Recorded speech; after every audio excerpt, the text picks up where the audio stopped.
Hey, everybody. Welcome to the Fresh Fix podcast with Brian and Jennifer Smith. What are we talking about today? Moving. We are talking about moving. Yay. And you may notice we have a special guest. How are you, Chloe? Doing good. Good. My Honored favorite. To be on the Fresh Fix. Say that one more time. I said I'm honored to be on the Fresh Fix. We are honored to have you. She is my favorite little girl in the whole wide world. So thank you so much, Chloe. From her new apartment, by the way, which you can see in the background. The new crib. I love it. Awesome. Well, so we're going to talk a little bit about moving. Speaking of moving, there was a guy who was moving into an apartment and he lost several of the fossils from when he was a kid. They weren't really worth much, though. So I guess it was just the sentimental value of it all. Sentimental? Dad got jokes. Dad jokes. Dad got jokes. I thought, how appropriate is it that we open up with a dad joke right from the jump? I really didn't know that was coming, and that was good. That was real good. So yeah, we are going to talk about moving today, and we've also got a fixer-upper mixed into the story here a little bit, which Chloe will share with us in a little while. But yeah, we just thought, how many times have we moved in our? And while we're thinking about this, Chloe, you think about it too. Like, how many times have you moved from the time you ever left for college?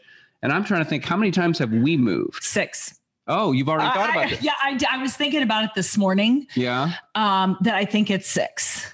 Okay. Because see, I think so we moved from our houses when we got married into the townhouse. Okay. Then to the Sterling Drive house.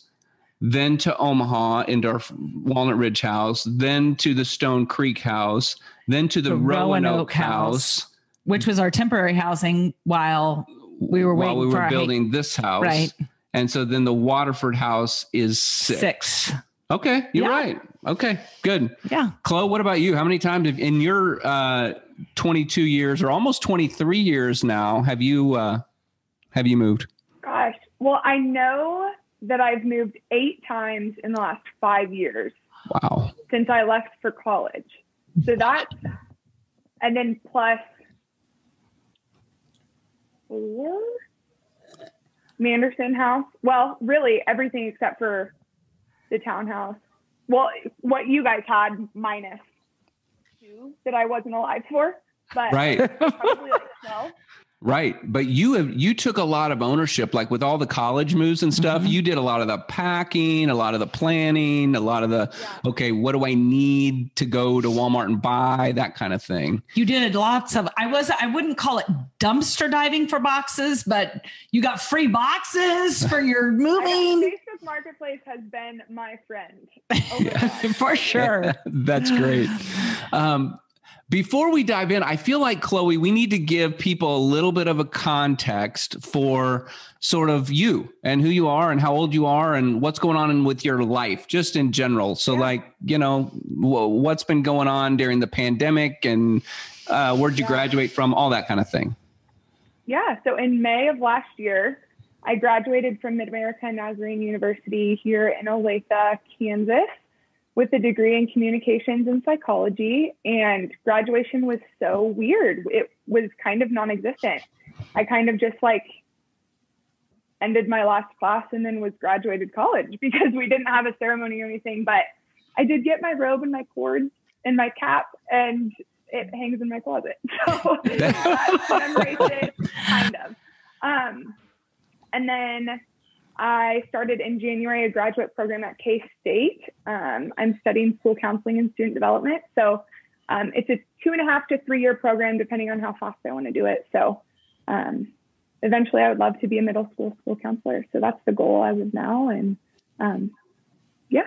That's great. That's awesome. Super proud of you and all that you've accomplished. And most recently, we had a move into a new apartment, which is sort of the impetus for this podcast. And so maybe take us through if you would, Chloe, before we dive into, because what we really want to do is get into some of the practical things around moving, like what are some tips, some tricks, some funny stories maybe. But before we dive into all that, Chloe, maybe tell us about that first day. First of all, how did you find your apartment in the first place? Yeah. So it's funny. I was kind of thinking about like when I even realized and knew that I wanted to get my own place. And in January, I took a hiking trip to Arkansas, a solo trip. And on that trip, I was just thinking a lot about like what I want this next season of my life to look like, and was thinking a lot about how much I value solitude and also how much I value curating space for like myself to exist, but also to invite other people to exist in. And I've never, I lived by myself in a dorm room my sophomore year, which is a little bit different. But besides that, I've always had roommates, which have been awesome. And I've been wildly fortunate to live with a ton of awesome people. But I think in this next season of my life, I'm just ready to kind of curate my own space and kind of dive into the solitude that I really feel like I've never really been able to dive into just because of different seasons of my life being so busy and being go, go, go. And so it's kind of a new season to slow down and to dive into the solitude. So when I got back from that trip, I was like, man, the friend that I was living with at the time, I'd committed to live with her for a year, and that year was coming up in March. And so in January, I was kind of thinking like, do I want to stay? Do I want to get my own space? What do I want to do? And so I started looking at apartments, and my budget was low, very low. Being a full-time graduate student is no joke. And so I'm working at a doctor's office, being a receptionist, and it's great. And I love the people I work with. And by and large, I love what I'm doing, but the budget was low. And so I was like, man, what can I do? And all these apartments are like $1,000 a month. I'm like, this girl's balling on a budget, and $1,000 a month isn't going to work. So I was just super fortunate to be able to find this little place in Olathe, and I'm loving it. Like, it's an older little apartment. And because of COVID, I was not able to walk through any of the apartments.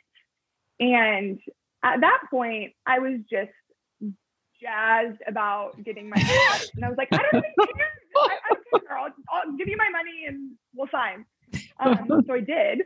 I literally found this apartment online, called my dad and said, Dad, I think I'm going to get my own place.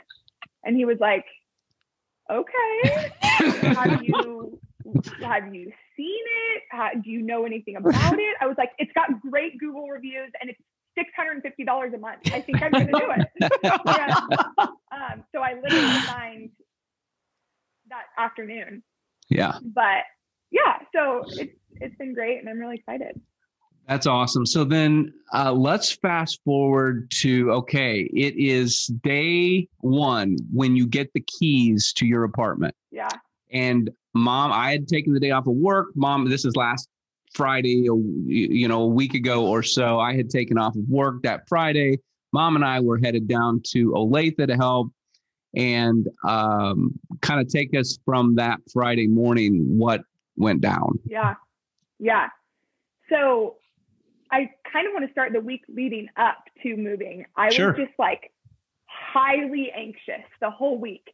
And I think some of that was excitement, and some of that was nerves, and some of that was just the unknown and not knowing what to expect and trying to not have expectations, but naturally expectations happening. And so I was super anxious the week leading up to moving. But on Saturday morning, it was Friday morning is when I was getting the keys, and I had taken the day off work. And so I drove over and got the keys and paid my deposit and went up to I'm on the third floor, and I went up and I guess rewind a couple minutes. Some of my best friends had FaceTimed me, and they were like, it's the big day, you get the keys, FaceTime us when you're walking in.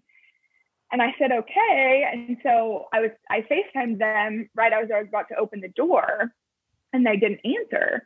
And it's in hindsight, it's probably better that they didn't answer, because as I walked in, I just like immediately started to panic because it was so different than what I had kind of worked up in my mind for it to be. And the smell was foreign. The appliances were older than I had expected. And it was just a new and very foreign space.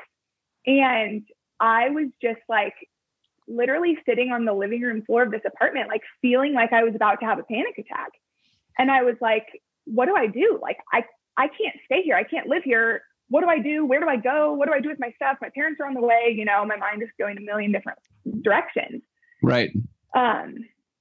So about 5 minutes later, my friends had FaceTimed me back and they were like, sorry, we missed your call. How's it going? And I'm like literally sobbing. And they were like, oh, what in the world? Like, what's going on? And so we processed a little bit, and then I FaceTimed mom and dad, and we processed for a little bit. And well, yeah, go ahead. Well, I was just going to chime in from a parental perspective at this point, and I bet you were going to do the same thing. So Chloe FaceTimed me on my phone, and literally in her car, she sobbed. I don't know if you were in your car. If you were in car at that point, I had to leave the parking space. I was so overwhelmed. Right. So Chloe called and she was sobbing, and I'm like, you just tell the people. You just go and tell them you can't live there. Give me my money back. We'll find something different. You can live in a hotel for. Both of their reactions were wildly on point to their personalities. It was hilarious. Exactly what you would expect. Wildly predictable. That's funny. So then wildly on point with my personality was, okay, let's everybody calm down. Let's everybody take a deep breath. We are 2 hours away. So Chloe, I said, go get a coffee, find a place that you can just relax. And that kind of leads us back to these wonderful people, Bo and Katie, but you had something to interject. And I was like, put the pedal to the metal. We need to get there as fast as we can.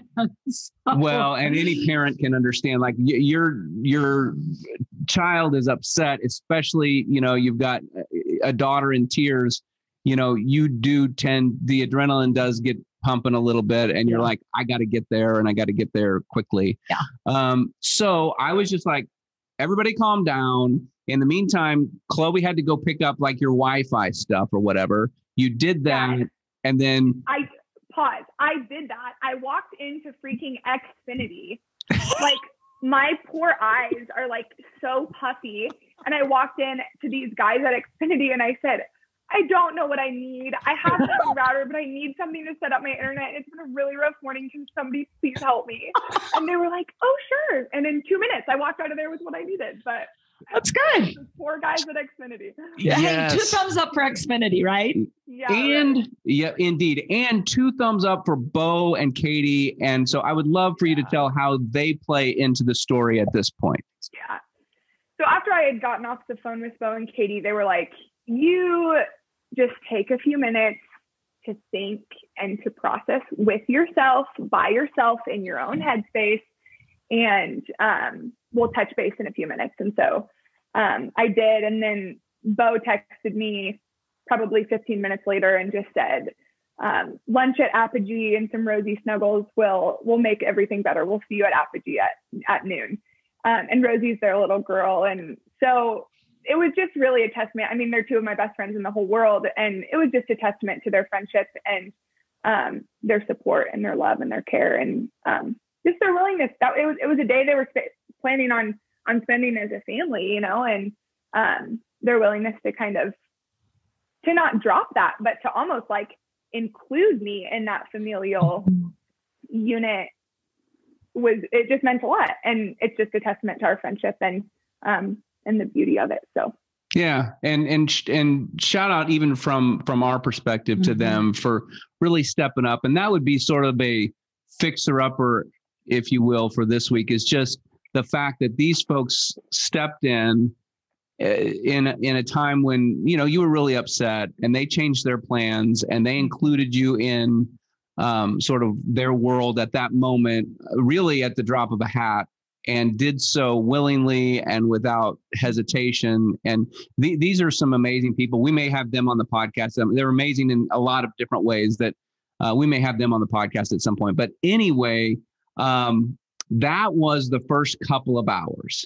So let's quickly, the three of us, before we start getting to tips and tricks, let's fast forward over the next 48 hours.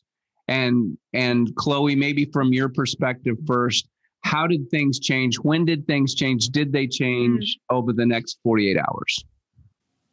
Probably when the movers got there, it started to kind of, I think I kind of kicked into go mode and was like, okay, we're doing this. Let's put on our big girl pants and do this.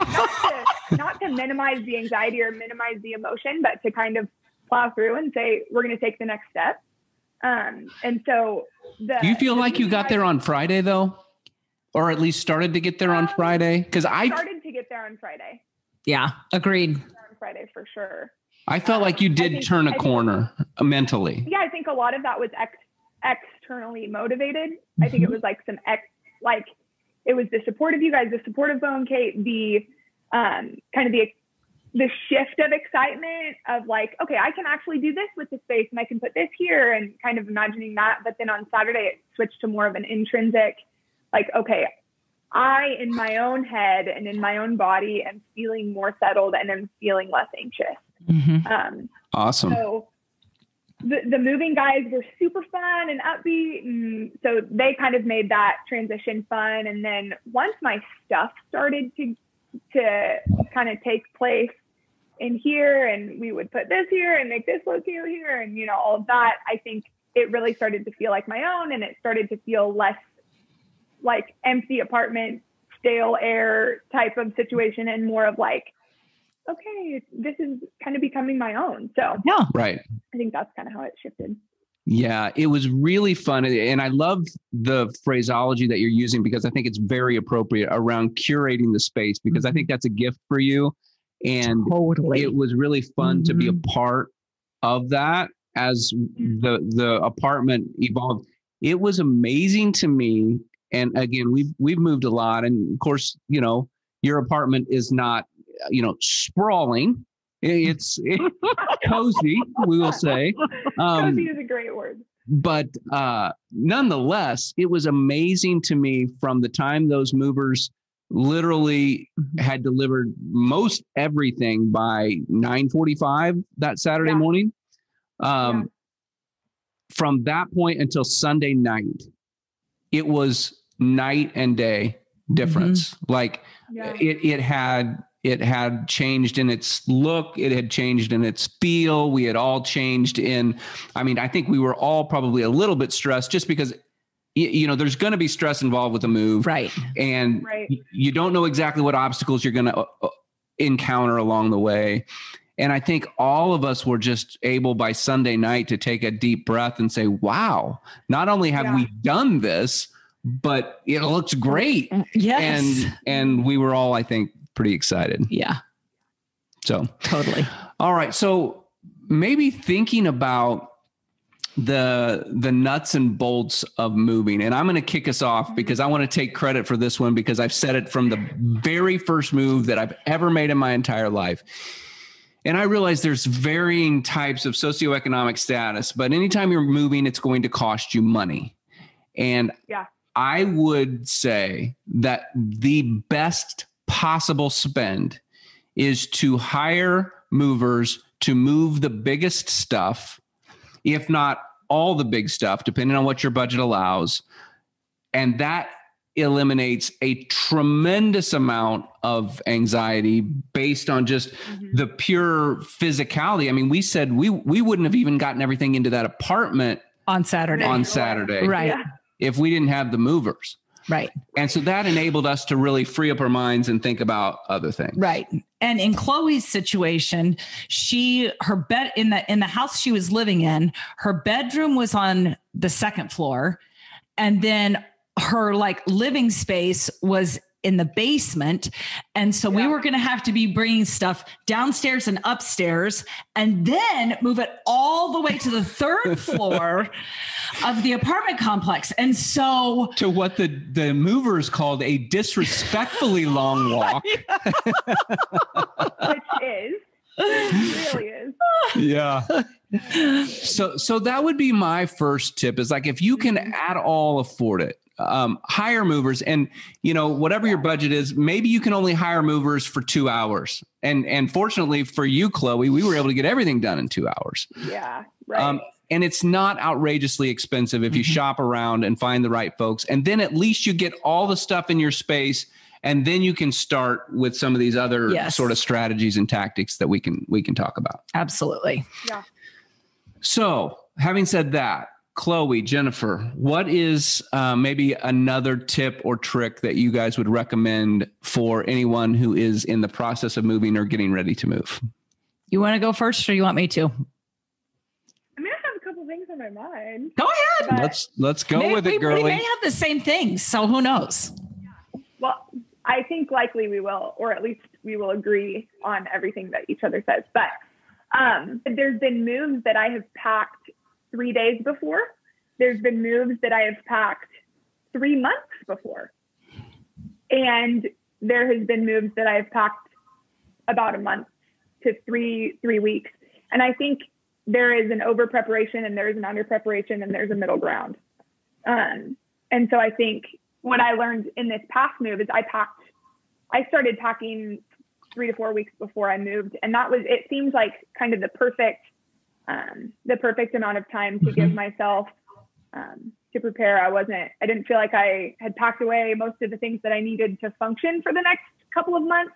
Right. But I didn't feel rushed or stressed or overwhelmed to get everything done before the movers came. So agreed. So what's the challenge or the downside on packing too early? Because one of the notes that I had jotted down was to pack early, and when you think you're starting on time, start earlier than that.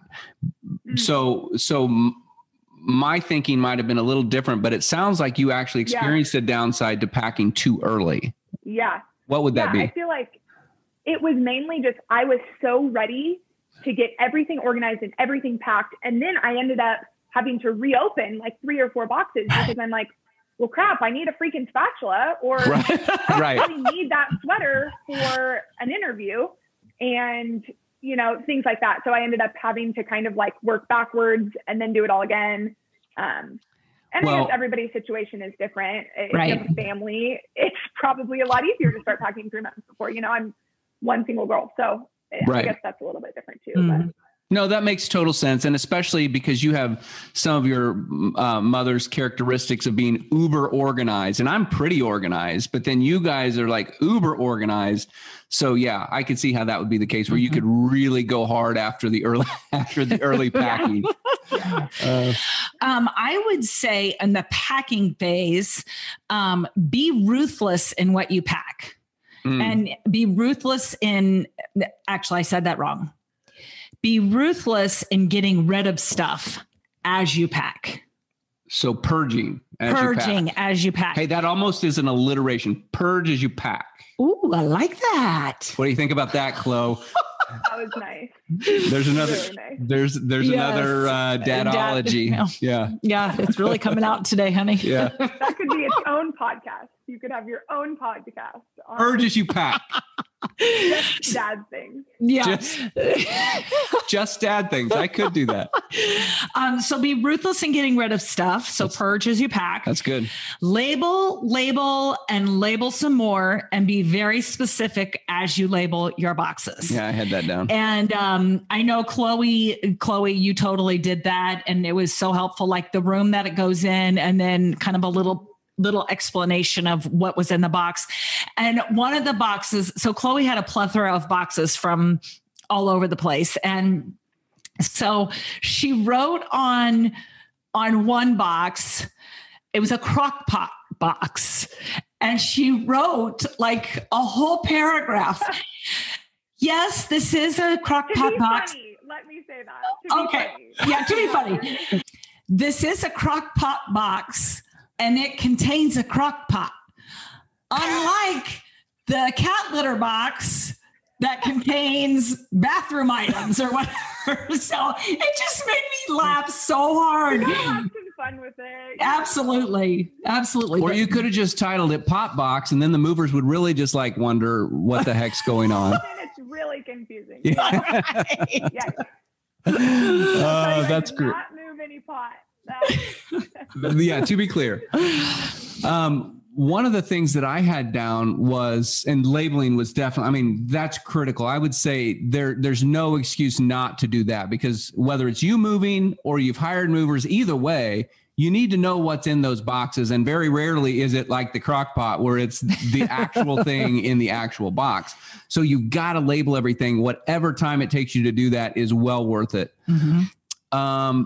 If you're renting a U-Haul, rent one size bigger, because it's added stress to try to shove more into a small space than have enough space to move around and work around and rearrange if you need to. Right. So if you're renting a U-Haul, we didn't include the move when we moved my mom, who's older. We moved her from Kansas City to Omaha, and we basically packed up everything there. And it was a big help to have a U-Haul that had plenty of space in it. True.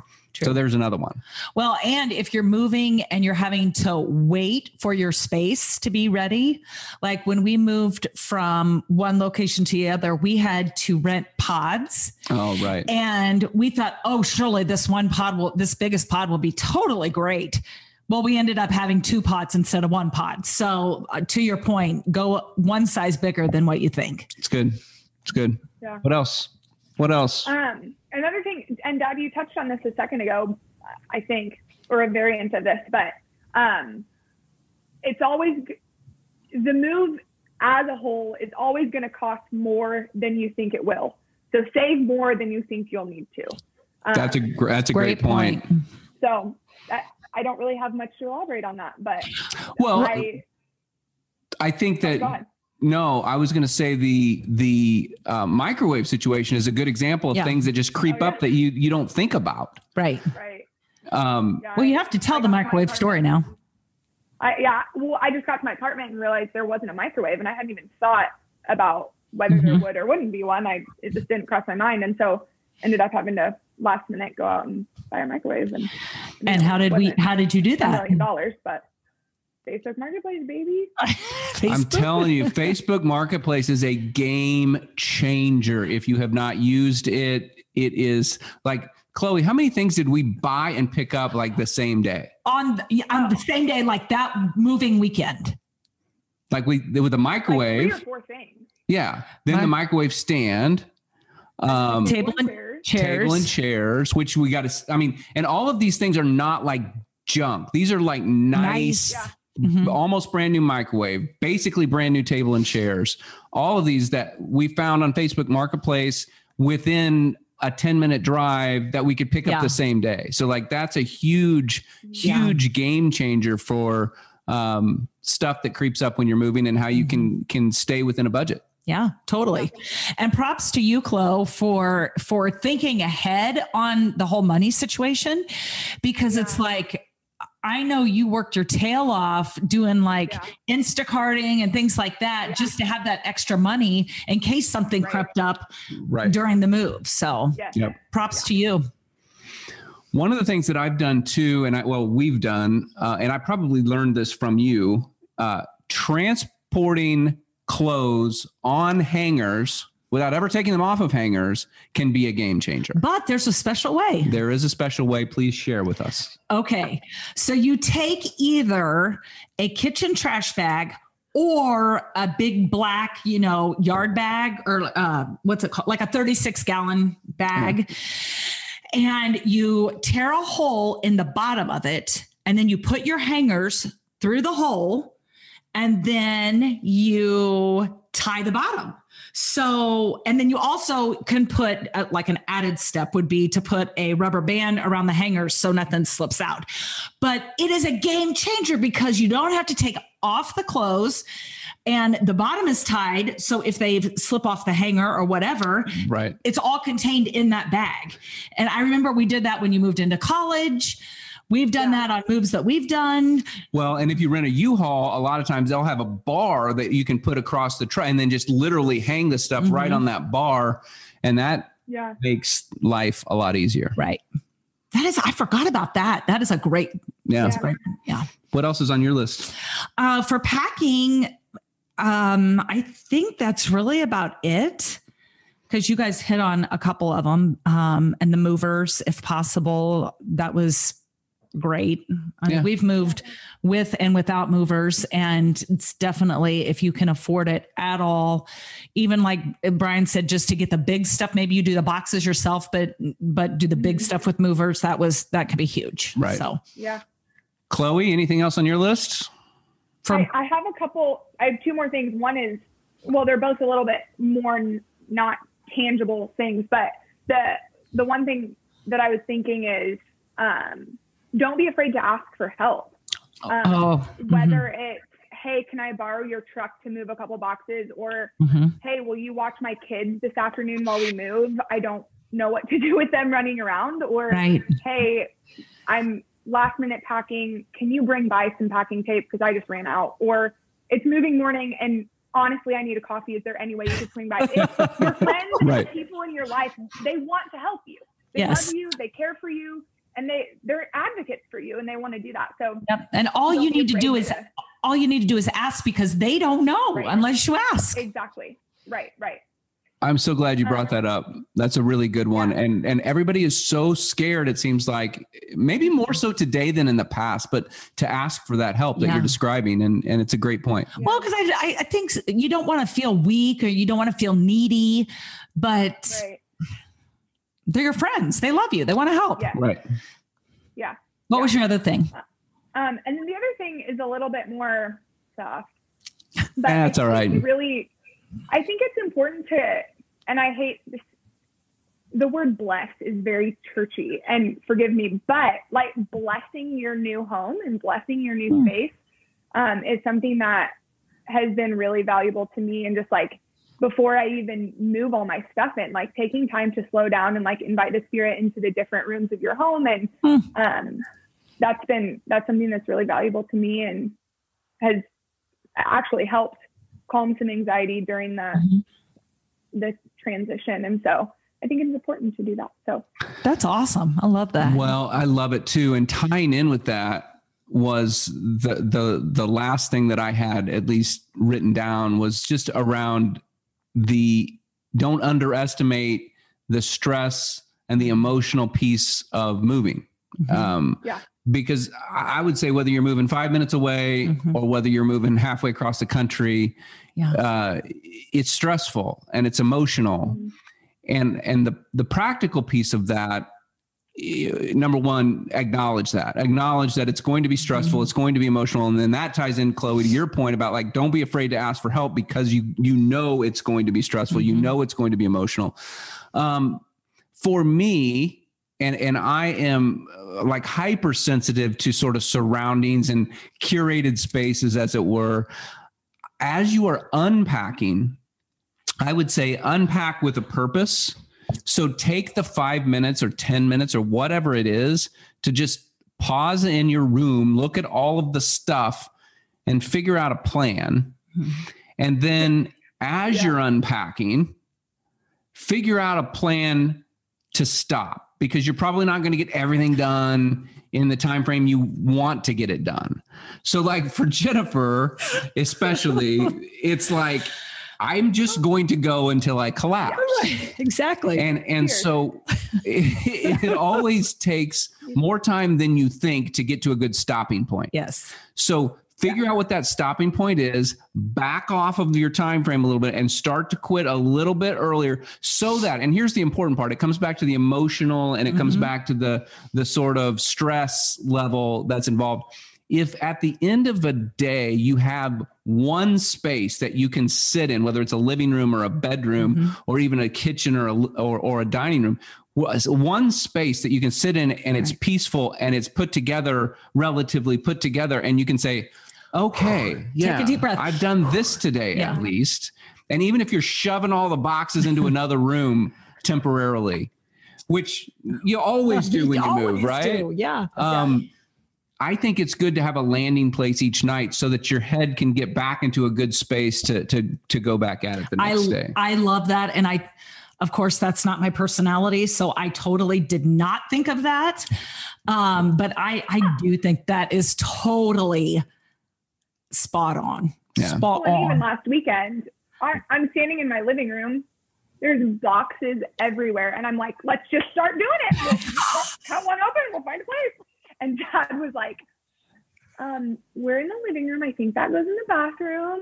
So we should probably, and we're in the bedroom. And I'm like, well, let's just start unpacking. And he's like, well, where's your bed going to go? And I'm like, it doesn't even matter. I'll just throw when it's time. But yeah, I think different personalities and different ways of functioning. And yeah, that sure. is so good, honey. I love that. And that's good. I got to remember that even day to day. Yeah. There is a stopping point every day. Right. Exactly. So on unpacking, I have a few things on unpacking. Okay. You know how I said to be ruthless in getting rid of stuff as you're packing? Right. Be ruthless when you're unpacking. And how is that different? How is that different? Because what you think might be really important when you get to your new space, number one, it may not be so important when you get there. And number two, you may not have room for all your things that you thought you needed. And so I would say be ruthless in unpacking. And Chloe, you are a freaking rock star with that. I mean, we had a pile of shoes and a pile of sweaters and a pile of this and a pile of that. And she was like, nope, out. And so, and I know you did that before you purged before you moved and then purged again after you moved as well. So, I think that's good. When, you have anything to add on that? Because I have several more for unpacking. Okay. Wow. This podcast may go long. We have to condense. Okay. Just a couple things. With the kitchen, like items need to go together. So all of if you have like a little coffee area or a coffee pot, put all the coffee stuff like in the cabinet right around that. Silverware, glasses. This is very micro. Okay. But it's okay. It's still good. It's just a little micro, but that's all right. Okay, so go ahead. Okay, so that's that. If you're moving into an older space, you might need to change the light bulbs to make it brighter. Yeah, we had to do that in Chloe's apartment. And changing light bulbs is an easy, quick fix and can transform a space. I didn't bring my reading glasses, so I have to put my notes a little bit further away. In an older house, I'm a huge fan of shelf liner. He is not. You are. And Chloe is not. But this is something that was very important to me. No. But it's not that I'm not. It's just it is a shelf in a cabinet behind a closed door. But if you can spend 5 hours and $50 on buying and installing shelf liners. Okay, so that's where I came in and I bought the shelf liner and I did the shelf liner and it looks freaking phenomenal. And it brightened up the kitchen. Well, I don't know about brightening up the kitchen. When you open the cabinet door, oh my gosh, instead of just being all brown. It looks nice. I will say. And foam liner versus vinyl liner, totally different, but that's for a whole nother podcast. Well, we can't have a whole podcast about foam liner versus vinyl liner. So maybe just quickly tell us the difference. Foam liner is you can't slide your glasses in and out very easily. Vinyl liner, you can just slide in and out. And that was the thing for Chloe and I both. We like the idea of being able to slide the glass in or slide the glass out. Yeah. Totally. Okay. So, okay. Good. What else? Aesthetics, lighting can be a huge thing, which I already said. Don't forget about plants. Real plants add life to space. And plugins. Plugins are a friend. Yeah. Wall plugins. For smell. Well, this is something I was going to actually talk about, and it kind of plays off of this. I think when you're creating space, it's important to keep in mind all 5 senses. So how am I going to create visually what I see, what people see when they're in my space, what I see when I'm in my space. How does it smell? What do I taste? Do I have a bowl of candies on the coffee table? Do I have LaCroix in the fridge? Do I have, and then going through all 5 senses, it's a little bit more of a holistic feel of the curation of space as opposed to just like, oh, it looks really pretty. Not that that's bad, but right. It's a little bit. Yeah. Excellent. That's good. That's good. That's all I had on my list. No, I mean, there's probably 1,000 other things that we could talk about, but for time's sake, we'll have to cut it off somewhere. So, how are you feeling now, Chloe? How's the apartment? How are you feeling? Does it feel like home? Feeling like $1 million. I woke up I moved on Saturday and I woke up on Sunday morning and I'm having a hard time sleeping in these days because I wake up so early for work. My body I feel like an old person. I can't sleep. But I woke up, normally on the weekends, I'll just kind of like bum around in my room or in my bed or whatever. But I opened my eyes on Sunday morning and I was like so excited I couldn't even stay in my room. I just wanted to go sit in the living room, be in my space and make coffee. And so and that's continued. I'm loving the space and I'm loving being able to kind of do what I want with the space and be who I want in this space. And it's wonderful. That's great. Awesome. That is so great. Well, this podcast, any other final thoughts from you, Jen? No, okay. I don't think so.